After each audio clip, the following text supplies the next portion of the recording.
Jersey has issued a severe thunderstorm warning for Ocean County, southeastern Mercer County, northern Burlington County, southern Monmouth County, southeastern Bucks County, and southeastern Pennsylvania until 6:45 p.m. Oh, they canceled the heater, At right? 5:49 p.m., a severe thunderstorm was located over Bordentown, or 8 miles south of Trenton, moving east at 30 miles per hour. Hazard, 60 miles per hour wind gusts. Blah, blah. The strongest winds may occur well ahead of any rain. Source, radar indicators.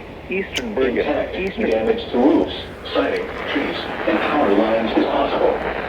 Locations impacted include Thomas River, Trenton, Lakewood, Jackson, Willingboro, Lumber, Florence, Beechwood, Burlington, Bristol, Mount Harmony, Manasquan, Mount Pleasant Beach, Bordentown, Presidential Lakes Estates, Seaside Heights, Yonkers, Summertown, Allentown, and Everett.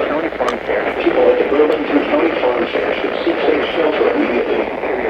For your protection, move to an 18-year room. Your thunderstorm warning has been issued until 6:45 for the following counties in New Jersey: Burlington, Mercer, Monmouth, and Ocean, and Bucks. What's the worst thing, man? From Sandy Hook, New Jersey to Fire Island in York, 20 nautical miles. Until 9. Severe thunderstorm watch 542 in effect until 9 Weather p.m. this evening.